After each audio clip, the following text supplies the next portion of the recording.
dreams and beyond. Tonight I'm going to do a story time on how I walked out on my job. And I'm going to be eating some of these freeze-dried Skittles. If you guys would like to purchase some, I believe you can find them at Five and Below. That's where I found mine. I'm not sure if every Five and Below has them, but they are in my Five and Below. Excuse the back noise if you hear any, because my husband is watching TV in the front room and this mic is picking up every little noise around me. I do apologize in advance. I can hear it now. So I am going to be looking down because I'm going to be looking to get my notes from down here on my iPad.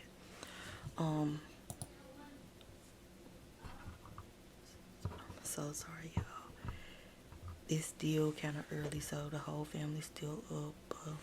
But I'm going to get straight into it. I do have to give like a little backstory to lead you up until what happened. So please bear with me. I know, like, if your attention span is anything like my attention span, if you don't get like right to what happened and how it happened, I'm clicking off the video. So I'm hoping that you guys don't click off right away. You'll better understand the story if I give you like a little bit of backstory on the person before I get directly into the story. So I'm just gonna stop talking and get to it. Okay, so I'm not gonna tell you the job that I work, but based on the things I am gonna say, you are gonna kind of know the type of job. You're not gonna know the actual job because I'm not gonna say the actual job just out of respect for the people that's in the video. Just a disclaimer for the person or people in this video, if they were to happen to come across this video, I do not have any ill feelings towards you. I don't have any beef or anything like that towards you. This is just a story that sticks out in my mind that's worth giving a story time about. So I have no dislike for the person in the story anymore. At that time, it was years ago. So anyways, so just a backstory. When I was in high school, one of my last jobs before I graduated, I was working at this job, and when you're working at a job, you don't know how to do everything how it's supposed to be done. I'm so sorry for the background noise. You don't know how to do everything on a job. You only go by what people tell you. So people tell you like, this is how you're supposed to do it, this is how that goes, or whatever. So one day I was stocking, and one of the crew members, they were the same as me, they came up to me and they was like, you don't supposed to stock that way. Jay, when she comes in, if she sees you doing that way, she's gonna make you undo it and redo it all over again. And I'm like, who is Jay? And they're like, Jay, she's the shift manager. She's on maternity leave. She'll be back any day now. And I was like, okay, I've never heard of Jay. They was like, yeah, she will suspend you or write you up. Like, she wants everything done how she wants everything done. So I'm not even gonna sugarcoat it. Once I met Jay, I could see like everybody did respect Jay. Like, they made sure everything was done the way it was supposed to be done. Like, she didn't even have to say it twice. Versus on other people's shift, they would just do whatever they want to do, however they want to do it, if they even did it. So I can give her that. She did have the utmost respect from the crew. So anyway, I ended up meeting Jay, and she was just like the person described it. She was really strict, but I'm the type of person, I might laugh and giggle if I know you, but I'm not gonna be, I'm not a disrespectful person, or I'm not gonna be doing the most at all. But I'm not even really gonna talk to you that much if I don't know you. So I never forget it. Our store had been getting complaints, different complaints. So they had made it a big deal where, they were trying to cut back on the complaints, and they were saying like, if someone gets a complaint, you're gonna get suspended or maybe terminated. So I had already kind of noticed a little bit that Jay seemed like she didn't like me. Like, I didn't know her, she didn't know me. But it's just something about it. I could tell she didn't like me it's just the way that she would act towards me. I could tell. I'm sorry, y'all. I have to make sure my computer screen doesn't block me out. But yeah, I could tell that she didn't like me. It's just the way that she would, say things to me or whatever. And mind you, I didn't know Jay. So one day I was in the back window, and I'm taking orders and giving money back and everything. And the job that I worked, it would always be two managers there. There was a manager that came in at 4, and there was a manager that came at 5 p.m. I'm not talking about the morning managers, just the night managers, because I always work nights. So anyway, one day I'm in the back window. I'm thinking everything's going good. Taking the orders, giving money out, all of that, the lines moving or whatever. So Jay is on the shift and another manager is on the shift. And next thing I know, the other manager comes and they're like, I'm pulling your drawer. And I'm like, pulling my drawer for what? Like, I just got here not even like an hour ago. And they're like, Jay's suspending you for 3 days. And I'm like, for what? There's like, well, she said that a lady came to the second window and said that you just took her card, swiped it, and you didn't say thank you, come again, or anything. And I'm like, I didn't intentionally do that. If I did, it was because I'm trying to move the line, because they were real big on keeping the line moving. So if I did, it wasn't intentional. But like I said, I already had in the back of my mind that Jay didn't like me based on the way she would act. So at the time, this is my senior year, and my husband, he was my boyfriend at the time. I didn't say this, but he also worked at this job. And at the time, I was over his house all the time. So at first I was mad because I'm like, she wasn't woman enough to come and tell me, hey, I'm sending you home. I'm suspending you because you got a complaint. She didn't even say that. She sent the other manager to come pull my drawer and send me home. So I'm mad about it. And the second supervisor was like, just don't say anything. Don't say anything. Just, go ahead and enjoy those 3 days, or whatever. And I'm thinking to myself, like, okay, well, I'm getting ready to graduate. School's already let out. It would let out a little bit before graduation. So I'm like, no big deal. I'll just chill over my boyfriend's house, for the next couple of days. And besides, I had like a big vacation coming after I graduated. Like, so I really wasn't tripping, but I was tripping because of the simple fact, what was your beef against me? So long story short, I'm going to bring you up to the main part of the story. So over time, I would notice that she would say little things or do little things that let me know she didn't like me. But she never, fully out said it. But like when you're around, it's like a group of y'all, and this one person always picks you out, to make the butt of the joke. That's kind of like what she would do. Like, we could all be laughing and talking about something, and then I may chime in and say something that we're all talking about, and she would just, ha ha ha, let's laugh at her. Let's laugh at what she just said. Like, that doesn't even make any sense. Or, she would do little things to try to point me out. So that let me know, like, okay, she really doesn't like me. So, anyways, so time passed, couple years passed. I end up getting moved up to a shift manager, and she gets moved up to the assistant manager, not the store manager, but the assistant manager. So she gets moved up to assistant manager, and okay, so now by this time I've graduated. I moved out on my own. Me and my husband, which was my boyfriend at the time, we're now living together. He still works there along with me. um his shift will always be like, I was a night manager, so I would come in at 4. His shift was always scheduled like 5 or 6, but he would always come in to get a little extra hours. He would come in at the same time as me, just to get a couple extra hours. And because I was already going to work, he didn't have anything to do anyway. So this particular day, make sure I'm not missing anything. Okay, so this particular day, I come in to work, and I'm in a good mood. I get there. When you get there, you have to take over the shift from whatever manager that was there before. You have to count the money and things like that. But that doesn't even matter. So I come in. We all was in an office when we would come in. So I come in the office. I'm just saying my normal hey. When you enter a room, I'm like, hey y'all, or whatever. I'm putting my stuff up because we all had like little drawers, like these little plastic drawers with our name on it, and we would put like our paperwork, our keys, things like that.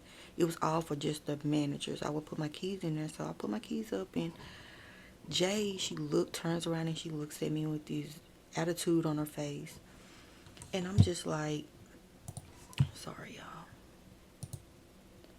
And I'm just like looking like, okay, here comes some BS. She says, did you, let me see what I put his name as, James. So she says, did James tell you that he wasn't going to be here today and you didn't replace him? So just to make a long story short and a shorter story shorter, the job I worked, if someone said they weren't going to be there, you as a shift manager, it's your responsibility. Like, if someone comes and tells you, hey, I'm not going to be here on Friday, Friday may not be your shift, but just as a courtesy for whoever shift it is, you have to replace that person. Meaning, you have to go around and ask a crew would they like to come in. If they're not if they're not on the schedule, you have to ask them like, would you like to come in? If you can't get anyone who's willing to come in, you have to ask people that's already on the schedule, would you like to stay later, and would you like to come in earlier, just to fill that gap and cover that person. Nobody liked it to do it, but it wasn't, no big deal to me. So anyways, Jay asked me, so did James tell you he had band practice and he wasn't going to be here today and you didn't replace him? And I'm looking confused because I'm like, no, James was one of those, he was in school and he was one of those, like, he was barely at work. And no offense to James, don't get me wrong, no offense to James, but James was barely at work. When James was at work, I want to say he would be like the first person to be like, I'll go home early when we would send people home. And he was just barely there. So I'm looking confused. I haven't even seen James and I can't even tell you when. She's like, well, he said that he came up here and he told you that he was going to have band practice and he wasn't going to be able to come in and you told him, okay, you'd replace him. And I'm just like, no, I haven't talked to James. He did not tell me that. And she's like, you're lying.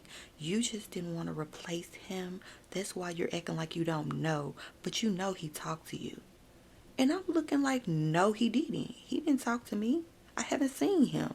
Or whatever. So she's basically like trying to little girl me, as in like, I know you're lying and I don't believe what you're saying type thing. So let me make sure I don't forget nothing. So I'm telling her I never talked to him. And she's arguing with me and she's like, well, I know that he told you this and you could have replaced him. Just because you didn't want to do it ain't no reason to say that you didn't talk to him and just not replace him. You left people short-handed. And she's going off on me or whatever. So at this point I'm like, okay, I knew she had something against me, but like she's taking it to a whole nother level, accusing me of lying. Like, I don't have no reason to lie. Like, if I really didn't, I wouldn't not do it. But if I forgot to do it or whatever, I'll be woman enough to say, hey, he did talk to me. I forgot. My bad. Sorry. Whatever. But I'm not going to sit here and lie to you as if you're going to do something to me. Because she was only a shift manager. She was only an assistant manager. She couldn't fire me. Like, as me now, if I was a crew, she could have fired me, but by me being a shift manager, she couldn't fire me. She would have to consult with the store manager first. So anyway, I'm sorry, y'all. I just need to get readjusted. I haven't ate any of my Skittles yet. I'm so caught up in the store. Okay, so we're going back and forth. I'm telling her I never spoke with him. He never told me that. Had he did, I would have replaced him. Or whatever. She's still basically calling me a liar. So at this point, I'm like, okay, I'm not standing for this. I didn't know, and that's what it was. And she's like, well, you know what? You really can go home. And at first I'm like, because I just recently moved out, maybe within the last 6 months to a year. So, I'm not jumping for joy to get sent home. I have bills. So at first I'm like, really? And she's like, yeah, you can go home. And I'm like, hold on. I'm not finna beg her. She can't even really fire me. So I'm like, okay, I'll go. So I grabbed my keys back out the drawer and I stormed through the store. Because now I'm mad. Like, and I don't know about y'all, but I'm the type of person, when I get mad, I start to cry. I hate it, but that's just how I am. So I'm storming through the store. As I'm walking out of the store, my husband's walking in the store. Well, my boyfriend at the time. He's walking in the store. And he sees me, tears running down. I'm walking fast. He's like, hold up, wait, what's going on? I'm so mad right now that, I'm sorry, y'all. I'm sorry. So I'm so mad that when he asked me what's going on, I'm already got tears. And you know how when you're upset about a situation and you have to tell someone else what just happened, it makes you even more upset, and then you're really crying. And you know, the crew's already looking at me as I'm storming out. So I just walk past him. I'm just too upset to even talk about it right now. So I walk past him, I jump in my car, and I head home. By the time I made it in the house, my store manager's calling, and my boyfriend is pulling up. Like, he's left work, jumped in his car, and pulled up. I guess he was driving behind me the whole time. And I just didn't know. I was just so upset. So my store manager calls, and she basically asking me what happened. As if she didn't know what happened. Of course, her assistant manager has called her and told her everything that happened. So I tell her what happened also, and I'm letting her know, like, I honestly didn't know. He didn't tell me. So she's telling me to calm down, get myself together, like, calm down, and head back to work. Like I knew she would, because the assistant couldn't fire me, Jay couldn't fire me. So when my husband walks in the door, I explain to him what's going on. My store manager's on the phone, and she's like, and ask your boyfriend, did he quit? They said he just walked out too. Like I said in the beginning, he used to come in early. Because I was there, he would go ahead and come in too. So technically his shift hadn't even started yet. When he seen me rushing out, he just rushed behind me. So I told her, I was like, no, he didn't quit.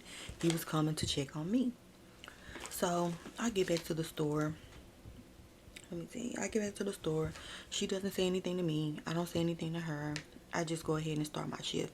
Me and her, like, never, I want to say we never really got along. Like, maybe towards the end before I quit and went my separate way, we kind of start coexisting, so to say. But we were never buddy or really friends. Like, I knew, even when we were cool, I knew, like, it's only a matter of time before she does something crazy again, because she just did not like me. But the kicker is, so a couple days go by, maybe weeks. Like I said, James was never really at work. So I end up seeing James. And I'm like, hey, you told Jay that you told me about you had band practice. You never told me that. He goes, oh, well, I thought it was you. I can't really remember who it was I told if it wasn't you. I'm like, I'm like, really? So, like, you weren't even 100% sure who you told, and you told her you told me? And I just got into this whole, not altercation because we didn't fight, but this whole ordeal because you don't even know who you really told? So, I come to the conclusion. Let me make sure I'm not forgetting nothing.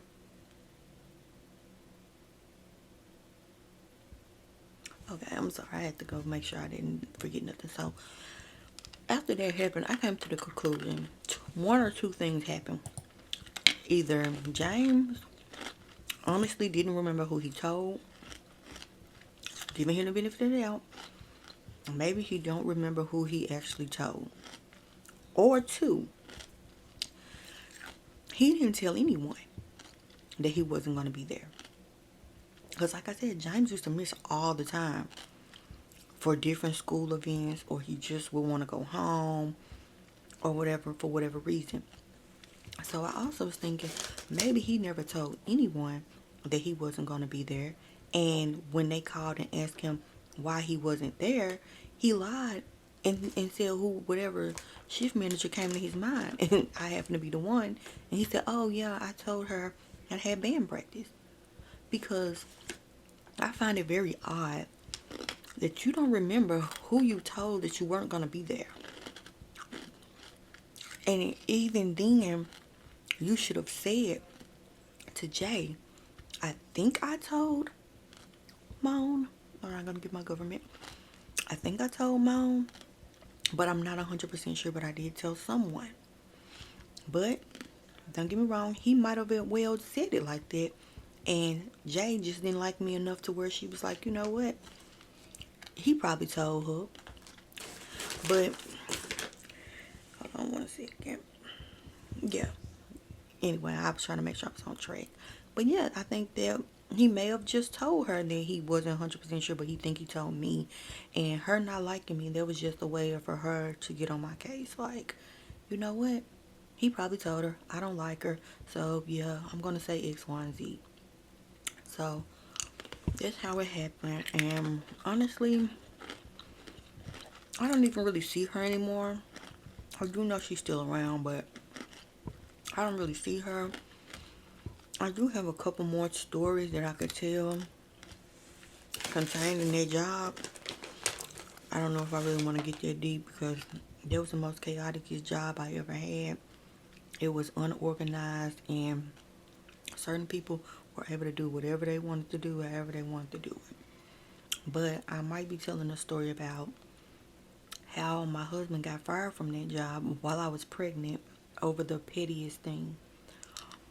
But if you made it this far, I thank you guys for watching. And again, if y'all enjoy my story time, just leave a comment in the comment section and let me know you do enjoy these story time. Because I would like to give you more story times. And I'm sorry, y'all. And a big yay to me. I've made it to 118 subscribers. I know that may not be a lot, but it has took me a lot of hard work and videos to get all 118 of you, and I'm very proud of having all 118 of you watching my content. So, you know, if you guys are enjoying the content, give me a like. And if you're not subscribed, give me a subscribe. Leave a comment. Let me know that you like these videos. Let me know whatever videos you would like to see from me. Other ASMR videos. I do see y'all are really liking my hair videos. And I do have more of those coming. When I get to 1,000 subscribers, I will be doing a giveaway to, you know, like, yay, me meeting that milestone. So I think I'll pick like 2 or 3 subscribers to send a gift card to, like whatever kind of gift card you like a Starbucks or Chick-fil-A, something like that. I'll be sending out a gift card whenever I reach 1,000 to 3 lucky subscribers. I'm all over the place now, but again, thank you guys for watching, and I'll see you in the next video.